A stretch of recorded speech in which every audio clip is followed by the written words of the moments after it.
Hello! We're on another episode of Voicing Artists' Original Characters. Okay, so this is our character for today's episode that we are recording with. We only have this one piece of art, so we're mostly going to be zooming in, looking at some specific details, talking about the art style, the color choices, and what the artist gave me for background for this character, and then we'll get into voicing her. So let me give you some info on this artist. So this artist's name is Rue Martin.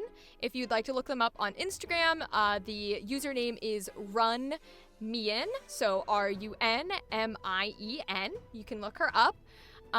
She is a lovely individual who's letting us play with one of her characters today, and she has a lot in sort of this style of hand-drawn, almost, I don't want to say D&D necessarily, but it's got sort of like a RPG lore style look to it, the way that it's drawn, where it's almost like sketchy, but it's colored and it's rendered, so it's a very cool look. So this character's name is Miri, I believe is the way it's pronounced. That's the way I'm going to pronounce it for this episode. If it is supposed to be pronounced differently, I apologize, Rue. But it's spelled Mheiri, so I'm going to pronounce it as Miri. And the artist did give me some background on Miri. So Miri is a sailor in training, which I think is pretty evident in this drawing with the gear that she has. She has a lot of like cartographer gear, which is map making equipment. So she's got her journal up. She's got this huge bag on her back of equipment. She's got a full like span on her waist belt here. So she's definitely screams some sort of like adventurer, cartographer, sailor, that energy. So she is a sailor in training, and she's also a cartographer, so a map maker, someone who sort of documents the lands and creates maps and layouts and things like that, who adores the sea, which makes sense. If you didn't like the sea and your job was to get on a boat and make maps of the ocean, you might be having a hard time. So she lives with her dad in a humble 1890s era coastal village. So we're talking before the 1900s just by a little bit. Now, I did not get any specification on where in the world she is located. So I would guess if we're talking 1890s, probably not the United States, especially with a name like Miri. I would guess that she's probably in a European country. By the way she looks, I would guess that as well. But we are talking 1890s, the era where you didn't have, obviously you don't have technology like we do, where you could just Google things on a map, but you didn't even have easy communication. The only way to get information was for someone to brave the seas and hope that they were connecting all the dots correctly and then come back with the one map. There's no copies of it. There's no put it in a press and keep it going. It's a map, right? And then everybody has to then redetail this map from this one sailor. So that's sort of the energy that we're talking about, the era that we're talking about. So she also, a little tidbit I have, is that she has a crush on her childhood best friend, Jolene, and she panics a little bit when she comes near her because she doesn't want her crush to ruin their friendship. So she hasn't told her because it's sort of a little crush of like, I like her, but what if, we would get together and then break up and then never be friends again? That energy, which is adorable. First of all, the gays. We love the gays. We are the gays, okay? But it's also just so cute to picture this person who seems very strong-willed and confident because of her pose and things we'll mention later, but also because the career of being a sailor and a cartographer requires you to be very confident and very strong-willed. So to see someone with that as her natural state, then get a little nervous and panicky and when her crush comes near is adorable. It's so cute. Oh my god. When the big strong character gets all soft and sweet for the adorable. Oh my goodness. The other little tidbits I got was she's about 16, 17, so late teens, and the personality reference, not the vocal reference, but the personality reference is Merida from Brave, which is exactly the energy she gives me, where she is ready to go, she's full force forward, nobody's gonna stand in her way, and nobody's gonna tell her she can't do it. I see that in her.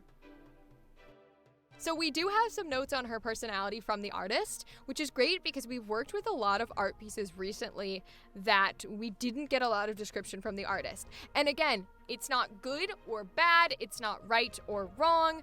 Having a description for a personality, having a background are all helpful things. We can play with them or without them. Any way that we've got is a way we like to run with. So in this case, we've had quite a few pieces lately back to back that we've really gotten to throw our heart and soul and imagination into, which was a lot of fun because we didn't have notes, and so we got to go crazy with them.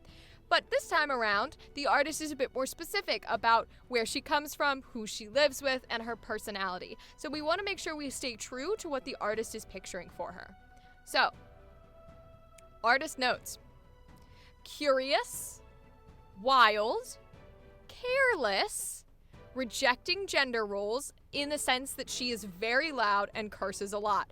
Now, I just want to note, that makes sense for a sailor. There's something called a sailor's mouth, which means that you curse like there is no tomorrow. And anyone who knows me knows I have that. Times also my heritage is Irish, so like times it by 50 bajillion, and I curse like a motherfucker. And I'm not afraid to say that, okay?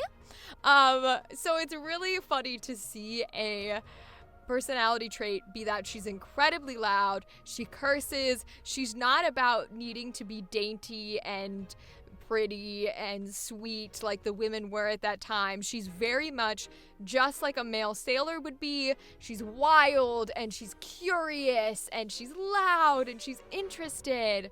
Some other notes that the artist gave us are charming, which is interesting because oftentimes I think when someone thinks charming, they are thinking it in terms of like flirting or attractiveness.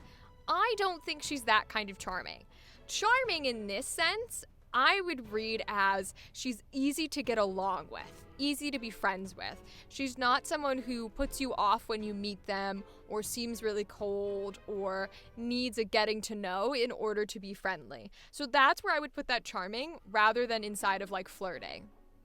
So, we also have street smarts and well-liked, though seen as a little odd. So we might have a bit of a Belle scenario happening there where people like her, but she's not the normal girl. She's not typical. And we know that because she's breaking gender roles, so that's probably where a lot of the oddities that people think she is are seen from. But because she's not mean, because she's nice and friendly and charming, they still like her, right? They just think she's a little kooky. And street smart, I think, is good because I could definitely see someone who at this age is more passionate about physical things like being on ship, maintaining a ship, being a part of a crew, mapping things. Those physical adventures at this age could definitely lead you to more of a street smart angle versus a book smart angle. So we also have cocky and confident, which, of course, that's Merida to a T. A little bit too cocky for their britches, but very confident in their ability and what they can do. We also have two here that I think are interesting because they're a bit of flaws, so to speak, which will help us play with her character. So we have a little insecure. There's specifically a note that says she never shows it, right? But she is insecure. So I think we might be able to play with that insecurity in the sad emotion, probably. Maybe a little bit of the anger, but definitely the sad, because if she is never showing this insecure side of her, then I would imagine that it builds and it builds and it builds and it builds until it bottles up like a little ship in a bottle, and it has to burst at some point. And usually insecurity is being nervous, being afraid, and those often lead to feeling disappointed in yourself or feeling upset with yourself and sad that other people maybe don't see you the way that you want to be seen. So we might be able to play that with the sad emotion. The other flaw note here is she is afraid of failure, and specifically of failing or disappointing her father. Now, it did say earlier that she lives with her dad, so most likely her dad is a very significant figure in her life, someone who she looks up to, someone who she admires, and she is pursuing so headstrong and so passionately this physical, which at the time would have been a very manly thing, this physical endeavor of being on a ship, being a crew member, putting her career and her objectives forward instead of etiquette and getting married and blah, blah, blah, blah, right? She's putting career, she's putting activity, she's putting physicality before all of those things. And I think they give her pride that she is able to accomplish these things where other people cannot. Maybe even other men her age cannot. And I think maybe her father is very proud of her as well, and the fact that she is able to accomplish so much. And so a bit of her pride in herself maybe is tied into the proudness of her father.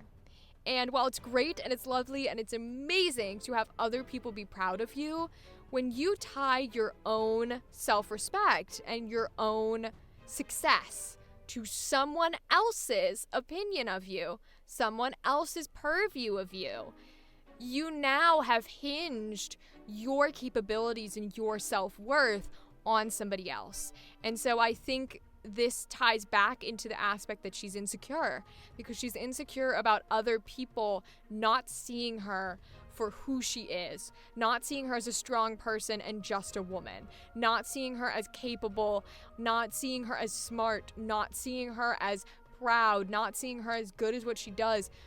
And one of those people that she's afraid of seeing her that way is her father. She doesn't want him to be disappointed in her. She really doesn't want to fail or make a mistake that, while it may not literally make him disappointed in her, she would feel like and assume that he would be disappointed in her because of her mistakes.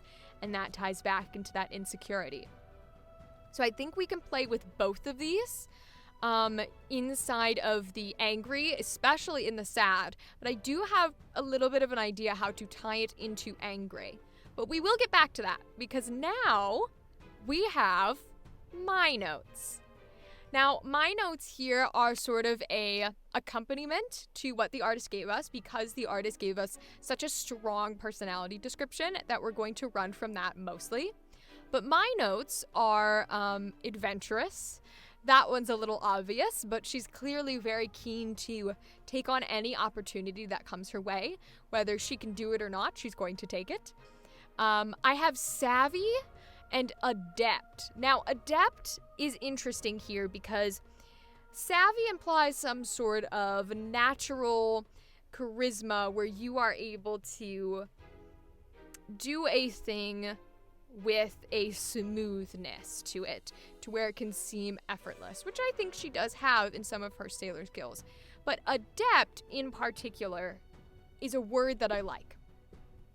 And the reason I like this word is because adept implies to my brain that you are capable, not necessarily of doing things perfectly, not of even doing things well, not of, being the best of the best or training for years at something or being instinctually good and having natural talent. Adept is the concept that you can be very articulate and, I was going to say comprehensive, and I don't think that's the word that I want. Coherent. That's the word I wanted. Okay. So, yeah, coherent I think is the word that I wanted. There's a little bit more of a physical feeling into adept, which is probably why I didn't use coherent. But adept is the idea that you are very, very technically skilled at working with or crafting or adapting, different word, but changing to, molding to, fitting into spaces that you are needed. You are very, very able to have a person go, hey, here's this thing, show you how to do it once, and you can do it. And I like this concept for Adept because it, I think, is strong for her, because I don't think she is just good at what she does. I don't think this is a case of she naturally has talent. I don't think this is a case of she's been studying for decades, because she's only 16, 17. I think it's she is very capable of living and experiencing and learning with other people, and she's capable of being thrown into a situation and an environment and just being good at it, and just be like, okay, I do the thing. I'm doing it right now. I got it, right? And everything is going well and smoothly. And so I like that word for that. Some other words that I used, unmistakable. I think with her bright red hair, her beautiful outfit, and her personality being loud and cursing and careless and wild, I don't think you mistake her for anyone. I don't think you forget her. I think she is memorable, and she is unmistakable. I also have hardy and resilient. Those come from the idea of her being a sailor, because if you have to do work on the seas at all, let alone with the type of equipment and physicality and muscular and all the jazz that you needed to do ships back then, you had to be very, very resilient, because Mother Nature would try to kill you every day of your life. The seas, the storms, everything. It was nasty, it was awful, it was torturous to a lot of people, and you have to be hardy, you have to be resilient to work through those things. I also have inelegant or rough around the edges. This is more of the Merida idea, where she is supposed to be like a princess and a nice girl and put on the dresses and the shoes and smile and be very quiet and dainty.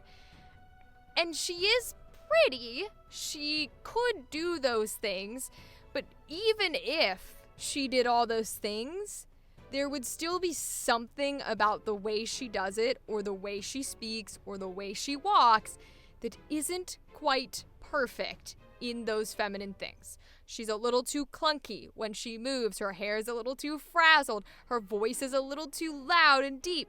Just little bits and pieces that make her rough around the edges for a feminine mold stereotype. Now, we love her, but it fits for what it was back then.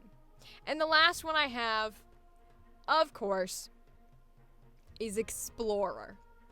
I don't think this young girl is anything but an Indiana Jones, Nathan Drake explorer.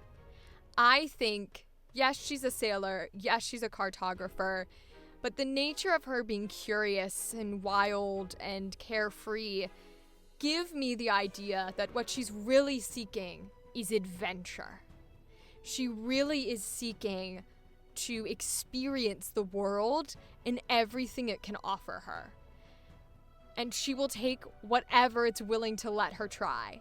And that is hardcore explorer energy of just the only purpose you have, the only thing that ignites your soul into happiness and love is to learn and grow and change and see and taste and hear and smell and everything, new experiences. And I think that's at the core of her. Let's talk about this drawing. So some things that we notice right off the bat that I love to talk about in every single episode, and y'all know I love to talk about this. I love to talk about color palettes and what the color palettes mean for the character and for us voice acting the character. So this color palette is interesting. Now, it's a little hard to see. Her eyes are a light green color, just for reference. Her hair is this beautiful, natural red-orange color. Her skirt is this lighter blue, almost, I would argue, sky blue, which is kind of funny since she's supposed to be a sailor. You would think it's like ocean blue, but I would argue that that's sky blue to me. But it still works. If you're out on the open seas, you are also out in the open air. So sky blue works. And then she's got a lot of different shades of a brown here, which encompass her bag, her other saddle bags, her waistband's a little bit of a darker gray, brown, black. And then she has her journal, which she has in her hand, which is also brown. And a little teeny bit of gold from these cartographer or map-making instruments that are on her waist belt. And she might have just the tiniest bit of a pendant around her neck that's a little bit gold as well. So here's the thing with this color palette. And her shirt's like a creamy white. So we look at this color palette, right? And the first things that stand out to us always when people look at drawings is going to be the brighter colors. Well, with the way this is drawn and the way this is colored, we don't have bright, neon, shocking colors. There's no pinks, there's no greens. We do have blue and we do have orange, but they're a little more muted. They're a little more soft. And we do technically have green in her eyes, but it's very soft and subtle. We don't have the bright pinks and purples and yellows that often will draw your eye right to them and go, oh, I like that. What is that? Right? So if we don't have those and we have more muted tones, it can tell us a few things. First and foremost, we think of her actual background and her history. 1890s, right? That kind of time period is going to be a bit more muted, especially for someone who's not rich and can't afford the rich purples and colors like that. But that aside, I think it's more than just time period, because we have to remember that artists tell you a lot when they are drawing and coloring their characters and their artwork. Even when they do it, sometimes they even do it subconsciously, sometimes they do it on purpose, but it will always tell us something. So the colors in this case, even though they are what would be bright colors, orange and blue and green, are the muted versions of those bright colors. Paler, bit of a darker orange, very pale green, and a soft, wouldn't necessarily call it pale, but a soft blue in the skirt. However, they're taking up large portions of this character.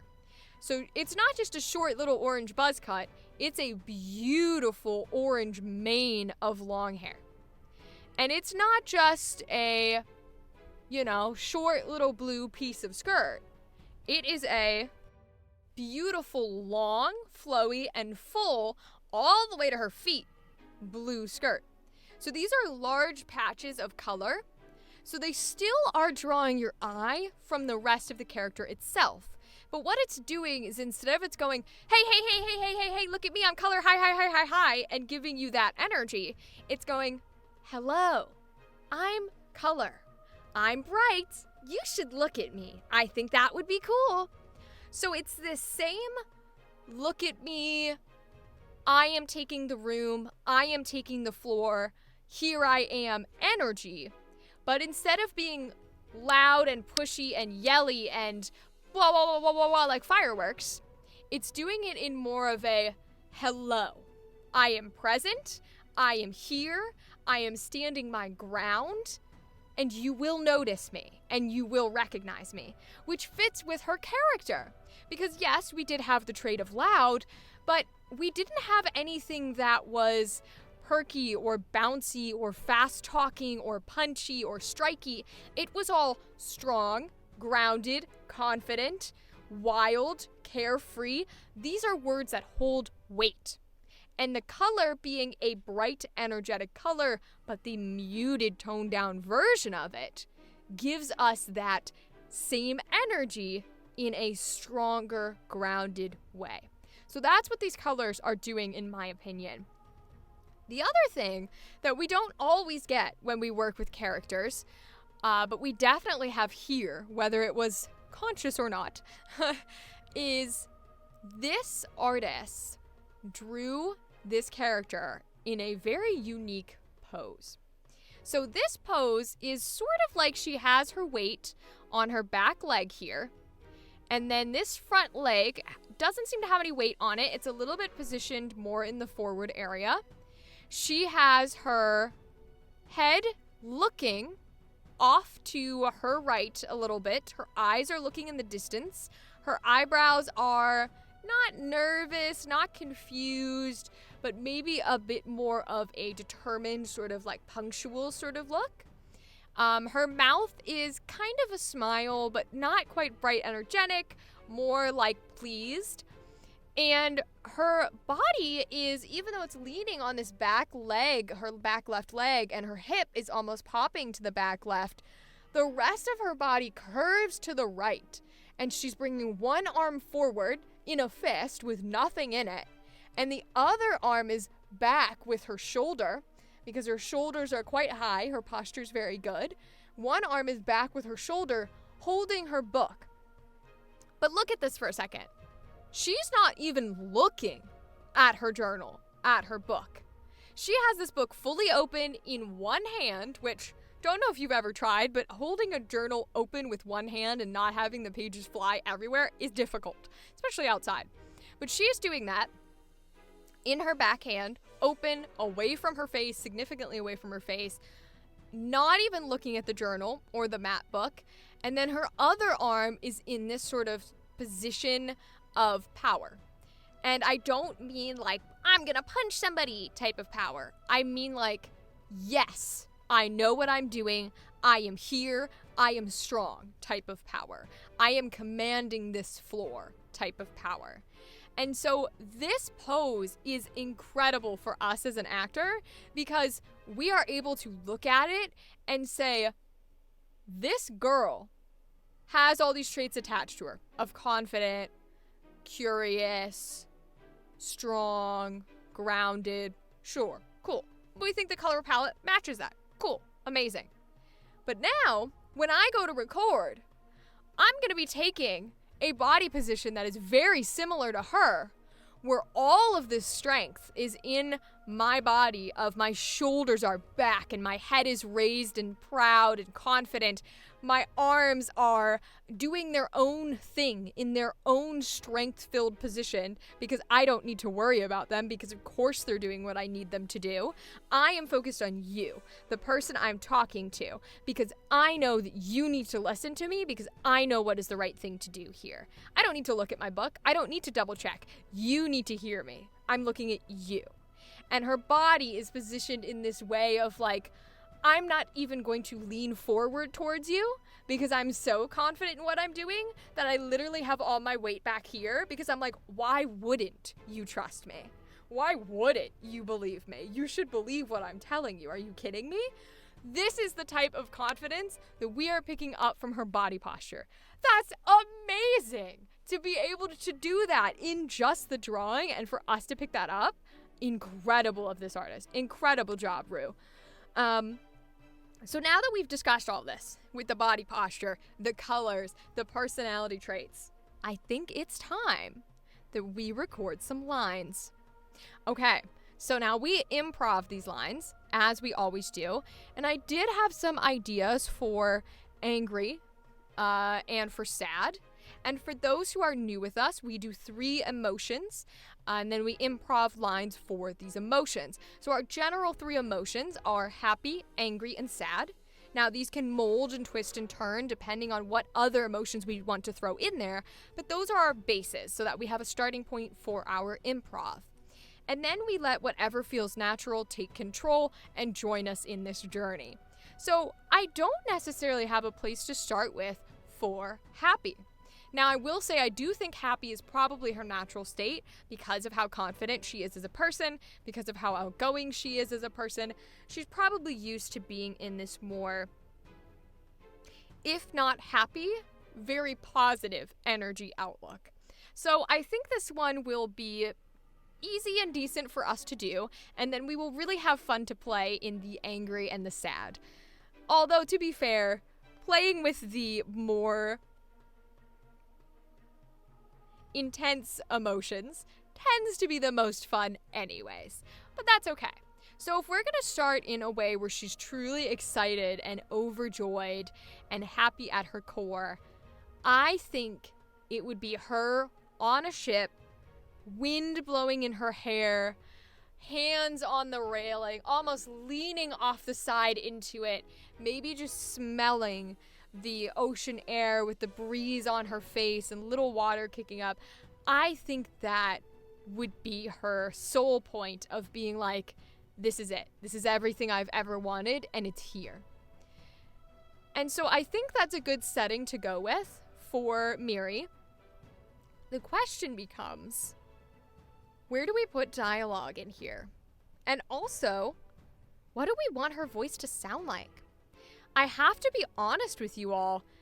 I don't know what I think her voice should be. I don't think I would go into the high territory for this character. She, especially if Merida's our personality reference, I don't think she strikes me as someone who has a higher vocal tone or a softer voice, especially because she gets loud, but also because, remember, the artist told us that she rejects gender roles. And if she's rejecting traditional gender roles of femininity, I don't think her voice would follow those femininity rules as well.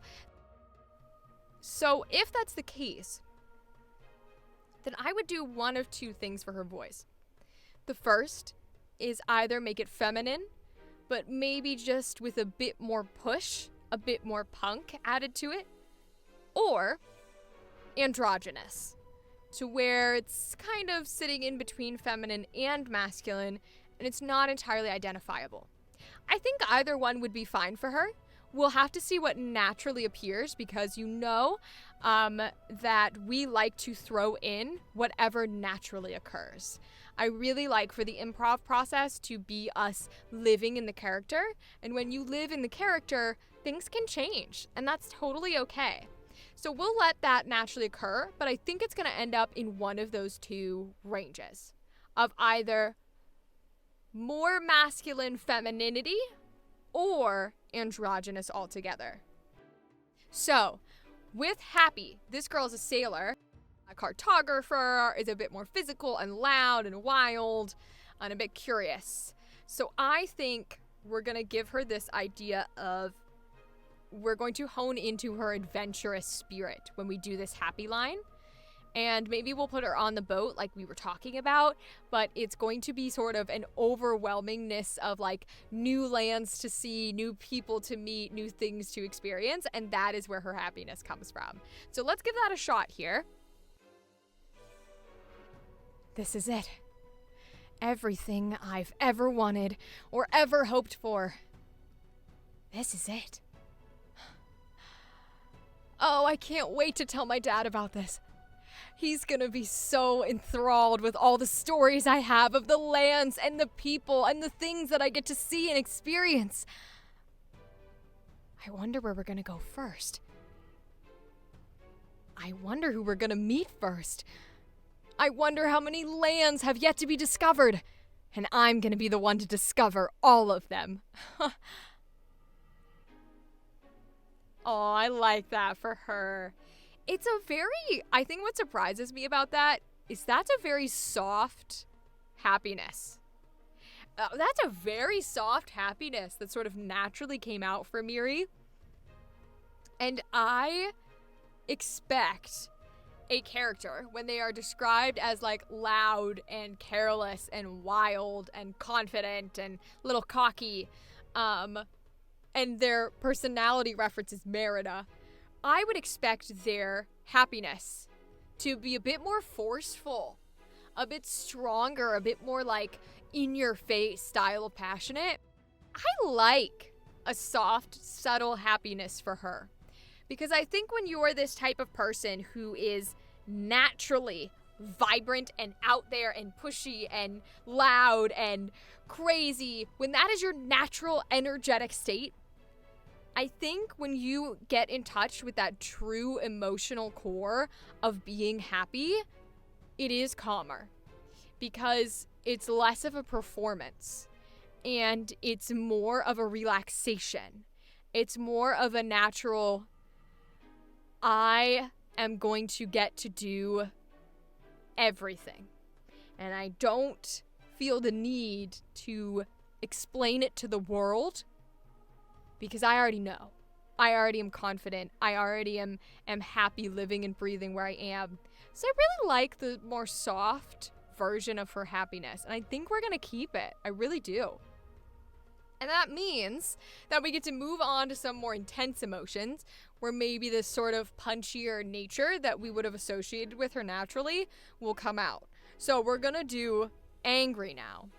Now, we know that the two flaws the artist gave us are insecure and afraid of failure or of disappointing people she cares about like her dad.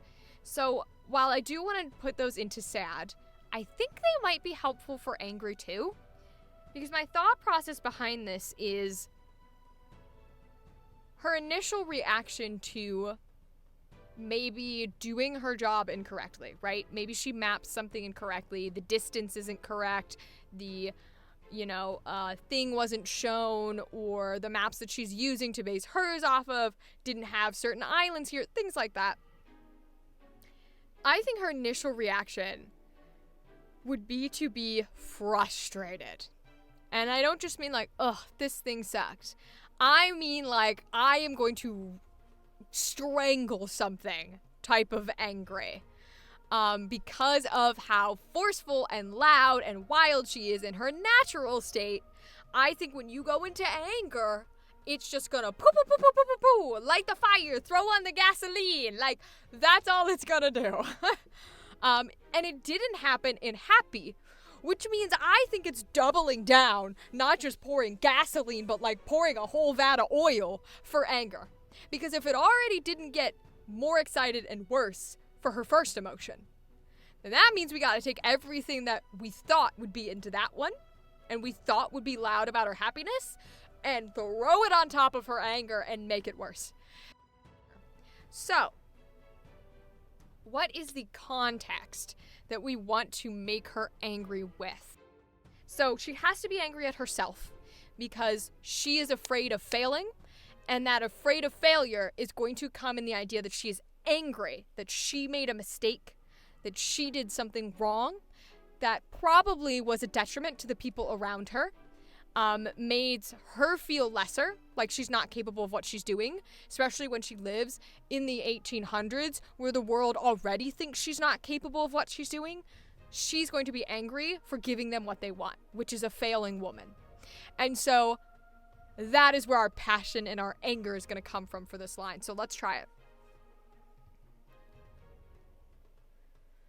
Ugh. I swear to God. You can't do one stupid fucking thing right, can you, Miri?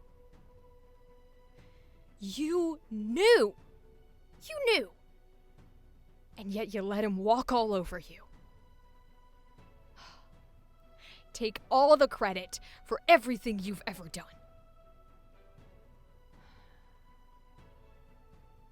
Never again. Never again will I let a stupid little weasel like him try and take credit for my hard work. I made those maps. I charted those islands. Not again. Ooh, okay. You know what's so funny? I love what just happened, which is that everything I said that I thought was going to be the case for anger, that I thought was going to be the cause, was the fact that she fucked up and the fact that she made a mistake, was not the cause. Something I really, really, really, really try to do when I do these episodes and I voice these original characters is I create a voice, I create a scenario, but if something naturally takes over when I am doing the performance, I let it happen. Because you want those instincts that you have for the character to be a part of it. Because that's what breathes life and individuality and passion into your performance. And it creates this character in the way that she is. So I thought This anger was going to come from a place of like, I'm so stupid. Why did I make that mistake? Now everybody thinks I'm dumb. That's not what happened. I started with this anger of like, ugh, I'm so frustrated. I'm so mad at myself. But it turned into not being mad at myself because I made a mistake. Mad at myself because I let somebody else walk over me and I did not stand my ground. I should have stood my ground. I should not have backed down from that man, that person, trying to tell me I wasn't good enough. She was right. She did her work to the best of her ability because she's good at what she does. But she didn't stand up for herself. And that's where she got pissed off. Because it's no one else's responsibility to stand up for her besides her. And in this world of the 1800s, no one else will stand up for her. She is the only one who she can count on. And I love that that naturally came out, because when these natural instincts take over, we have to give them belief and a little bit of trust that they know what they're doing. And it absolutely did. Because that is a more natural place for her anger to come from. Because if we remember, the artist told us she is cocky and she is confident and she is strong-willed. Which means, of course, her anger is not going to come from making a mistake, because she didn't fucking make a mistake. Her anger is going to come from someone else not respecting her. So we have one left. We have our sad emotion. Sadness. I'm thinking for sadness, what I'm going to do is I want to run with this insecurity and this afraid of failureness. Because we thought we were going to run with it for anger. Our work that we had done on the character told our natural instincts that no, that's not where it belongs. It doesn't belong in anger. So I want to play with it and see if it belongs in sadness. I want to see if it will meld with her being upset, being insecure, being maybe a bit more vulnerable. Because often vulnerability comes out when you let your walls down. And when you're angry, you don't usually let your walls down. So that's not a place that vulnerability usually slips in. But it does happen when you're sad. Because you sort of release all this feeling of desperate emotion. And your walls come down ever so slightly. But they come down. Here we go. Last one. Let's deal with the sadness in the ideas of insecurity and failure. I think... Okay, I'm gonna go for it. We'll talk about it after.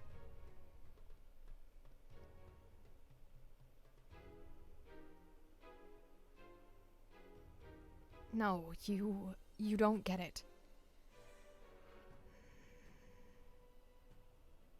I don't get to make mistakes like you do. I don't get to be bad at my job. Because everybody expects me to be bad because of who I am. And the only thing that happens when I do fail is I prove them right. That I don't deserve to be here. I don't deserve to be doing what I'm doing. And I should just put on my little heels, put on my little makeup, and go get a fucking husband like I'm supposed to.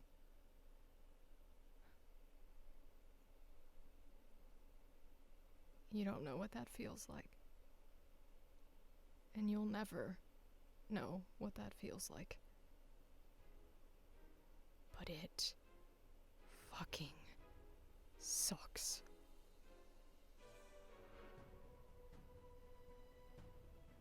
Ooh. Damn. Oh, that one was heart-wrenching. That was interesting because there was definitely a little spite. Spite's not quite the word. Vitriol, which may be a weird word for some people. There was a little venom in that sadness. There was a bit of, I hate that this is happening, which does come from a place of anger. But I could feel that inherently it was sadness. And my thought process for it, which I did not go into it thinking this way. Oftentimes when I do sadness, I consider the character to be speaking to themselves. For a lot of emotions I do. Simply because it makes context and it makes you getting in touch with your emotions clearer for the actor. But for whatever reason in this case, when I began, I just felt like she was talking to somebody who was trying to comfort her. Somebody who maybe is her friend, a fellow sailor, someone who she likes a lot as like, respectable and things like that. But they're a man. And they don't get it. And they never will. And they're trying to comfort her. They're trying to be like, hey, it's okay, right? Like, fuck those guys, etc., etc. It's just one mistake, like, anything like that. But there are some times when sometimes you just need to shut your mouth because you don't get it. You just don't. And there's no way you ever truly will. And that usually, in my opinion, comes from a place of being hurt, not from a place of anger. When you get that feeling of like, I need this person who's trying to comfort me to shut the fuck up because what they're saying is not helpful right now and they need to mind their own goddamn business. Like, I love you, but you are wrong. That is usually not from anger. Are you angry at the moment? Yes. But it's usually because you are hurt. It's usually because something has happened that has made you sad, that has made you upset, that has really, really hurt you. And this person trying to comfort you doesn't get what you're feeling. They've never been through this. They may never be through this. In this case, we're in the 1800s. If she's talking to a man, he won't know what it's like to be a woman trying to be in a man's field. But it could happen at any time, right? It could be someone who, if you experience the loss of a loved one or a family member and someone tries to comfort you and they've never experienced that, their words ring a little hollow. No matter how much you like them and how much you value them as a person, there comes a point to where you're like, stop telling me you get it, stop telling me you understand, because you don't. You just don't. And that's where this dialogue came from for me. That's where this improv came from for her sadness, was she was so sad and disappointed in herself and her own actions. Having somebody else trying to tell her, it's okay, you made a mistake, whatever, when they don't get how severe of consequences her mistake has, it came with this venom and this vitriol mixed into the sadness of like, I am forever fucked. I'm stupid and I wish I could die. Right? So it all came together and it mixed. And I think it lended to a very beautiful dialogue and a very beautiful line. But for my folks who are watching the finalized episode on YouTube, that will be the end of this episode with Miri and with Rue Martin. Again, please go follow the artist. She's absolutely lovely for letting me work with her character today. And if you're watching this as a finalized video, consider joining us on Mondays. We record these live during the first half of my live stream, and I love getting input from people on what kind of dialogue or what kind of character they think this person would portray, or what kind of voice they should have, and things like that. And I will see you in the next video or in the next live stream. Goodbye!